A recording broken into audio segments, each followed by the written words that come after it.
Good blessed Wednesday evening, November the 19th, 2025. The time being about 4:07 p.m. I greet all human beings all around the world. All around the world. All around the world. All around the world. All around the world with the universal greetings of peace and the blessings of God be with you. It doesn't matter what your political, philosophical, personal, nor your religious beliefs may be. It doesn't matter whether you're the richest to the poorest person on the face of this earth. It doesn't matter whether you're the proclaimed toughest to the proclaimed weakest person on the face of this earth. It doesn't matter if you're my family, friends, nor my proclaimed enemies. It doesn't matter whether you like me or anything that I say or do nor produce. That's your prerogative. Remember, you have a First Amendment to the United States Constitution, a freedom of press, a freedom of speech, a freedom to protest, a freedom to gather, a freedom to associate, long as you do it all in a non-violent and peaceful manner. Now, if you're a felon, you want to check with your local law enforcement officials to see whether or not you are able to do any of the above without violating any local laws. If you're on probation or parole, you want to do the same thing to make sure you're not violating your probation or your parole. I'm here at the Missouri Veteran Cemetery at Bloomfield, Missouri, where my dad, Johnny A. Ivy Sr., a honorably discharged World War II veteran born and raised in Charleston, Missouri, in the Boot Heel, Mississippi County, where his brother, Ernest Ivy, my uncle, one of my daddy's younger brothers, Ernest Ivy, which is my uncle, he's buried here too. He's an honorably discharged career war veteran, born and raised in Charleston, Missouri, fighting against racism when they came up. He was born in 1931, my uncle, Ernest Ivy. My dad was born in 1927, Johnny A. Ivy. They was born into racism when they got older and was going to school in Charleston, Missouri, Mississippi County. It was racism because they only could go to one school. The whites wouldn't allow them to go to the white school, which back then in Charleston, Missouri, Mississippi County was the Charleston, Missouri Consolidated School number 7. Today, it's the Charleston, Missouri R1 School District. It was racist back then, and it's racist now. I don't give a damn if they do got a black administrator. It ain't no different. They just putting the black in position. It's still racism. Let a white and a black get into a fight. The black is going to the detention center or being suspended or arrested, and the white is being pat on the back. Good job. If the shoe fit, wear it. But see, you got blacks who won't speak up about it. But my daddy spoke up about the racism. But look up Davis versus Charleston, Missouri, Mississippi County School District, or Charleston, Missouri Consolidated School number 7. Davis versus Charleston, Missouri Consolidated School number 7. And you will see Annie Davis filed a lawsuit for her minor children, Barbara and Johnny Davis, because of the discrimination. Look it up. Blacks ain't gonna tell you about that. The black so-called leaders in Charleston, Missouri don't even speak about it. They won't even name nothing after. Because you know what? The racist whites, if the shoe fit, wear it, they got black puppets. That's all over. That's all over the place. But anyway, I'm finna go and show my uncle, because I'll get to his gravesite first, Ernest Ivy, a corporal in the Korean War. He's in K Row. Matter of fact, I believe this place was built in 2003 or 2, and my uncle was buried out here in February of 2004.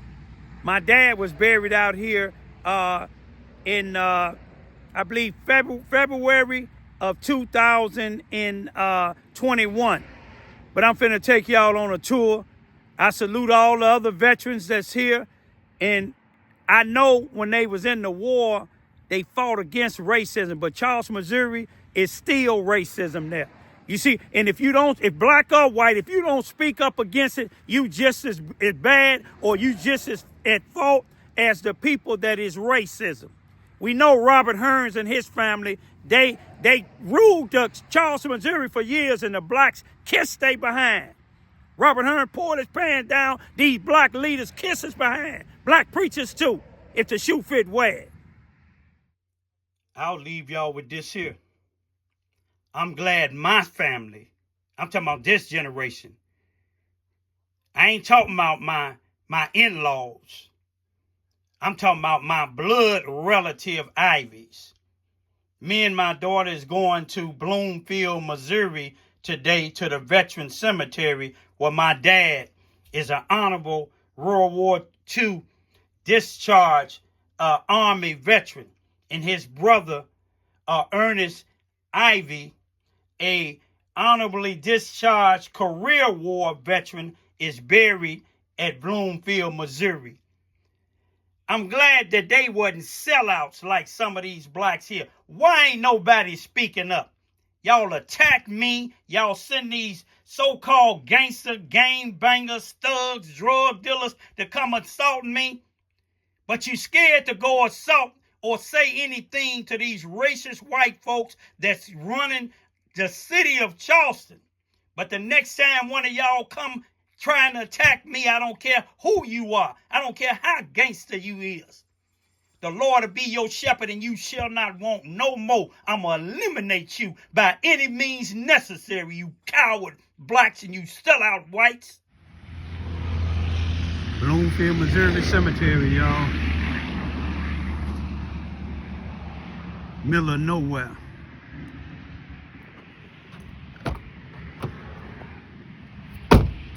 Those that's looking for me, trying to take me out the game, y'all can find me. But when you find me, be ready. When you come, I have my Bible open to Ecclesiastes, the 3rd chapter. I doubt if you be able to read 1 through 8.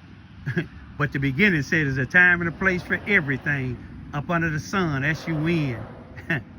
Time to kill and a time to heal. Make it your choice.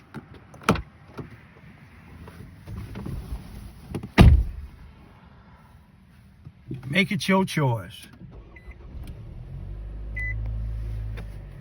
Let me put my seatbelt on even in the cemetery.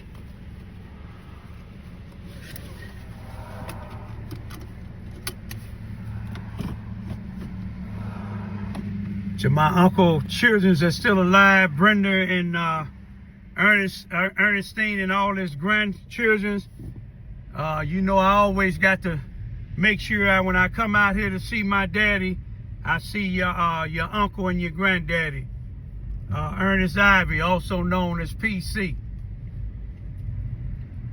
It ain't hard to find him when you first come in the cemetery. You just follow, you know how they said, a yellow brick road. But you just keep on going down. You know, he's in Cairo here in and he's one of the second ones that's buried out here in Cairo. My daddy is in Iro. Ain't that something, Ivy? Okay, this is Cairo right here, y'all.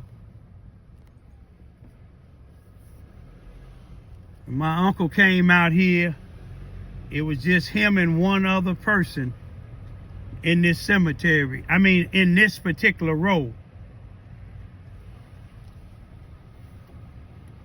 It's my Uncle Pete. That was my mother's buddy there. Uncle Pete didn't take no mess, y'all. If Uncle Pete was alive today, boy, listen there, the way y'all doing me in Charles, Missouri. I salute you, Uncle Pete. Happy belated birthday. Thank you for your service. And listen here, you always loved and you never forgotten.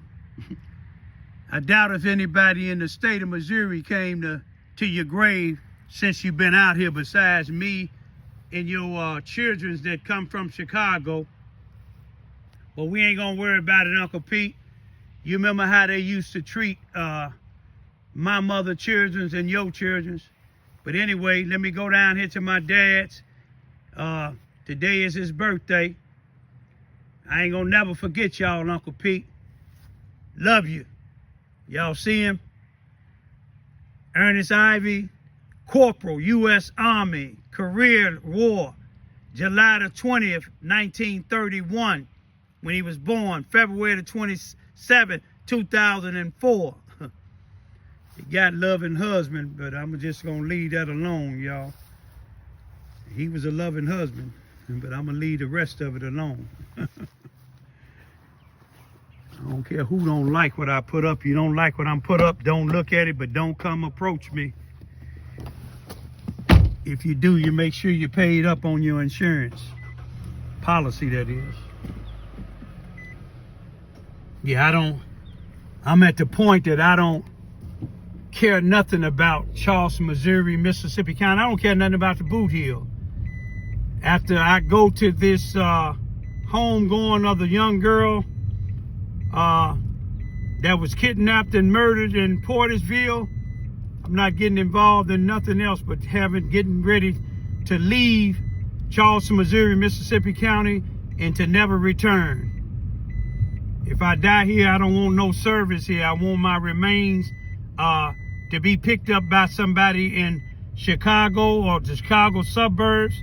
I don't want it to be at no funeral. Oh well, Miss Driver, you can hold my body until my people come down. You buried my daddy. You did a good job of Miss Thelma Driver, a driver's funeral home in Sykes, Missouri. You did a good job with my dad. I rode all the way out here with you.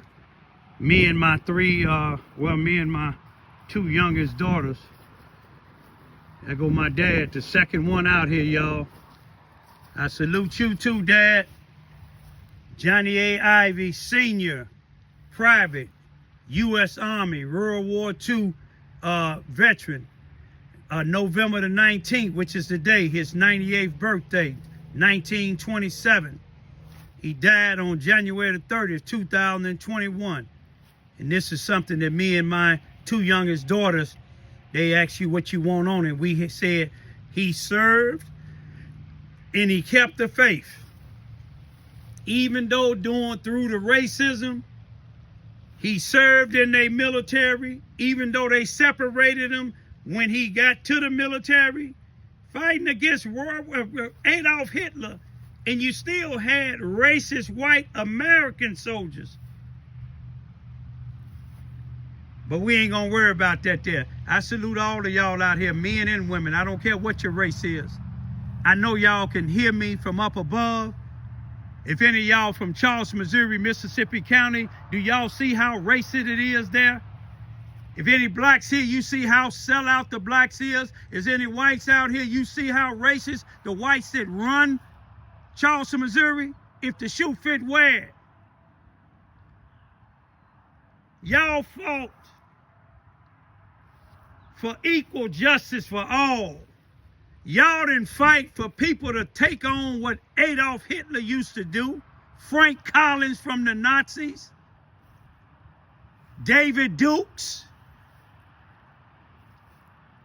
But if you look in Charleston, Missouri at the city hall, the police department, the sheriff department, the NAACP is worse than the Ku Klux Klan, y'all. I sit down with the Ku Klux Klan and probably come to an agreement before I would with the NAACP in Charleston, Missouri, or the national chapter. Derrick Johnson, he's a sellout. He's the head of the NAACP. He's a sellout. The only leader from the NAACP that I seen that was helpful when my son was hung in Carbondale is Nimrod Chapel. He's the NAACP State Conference, Missouri State Conference president. He reached out, but Derek Johnson didn't. He said that's no NAACP problem. You see, when you ain't got no money to get Derek Johnson, y'all look him up. Derek Johnson is a sellout. You see what I'm saying? Derek Johnson is a black Adolf Hitler. Again, if y'all looking for me, just trail this here. I'll lead you to the cemetery. Let's see who come out. Peace be still.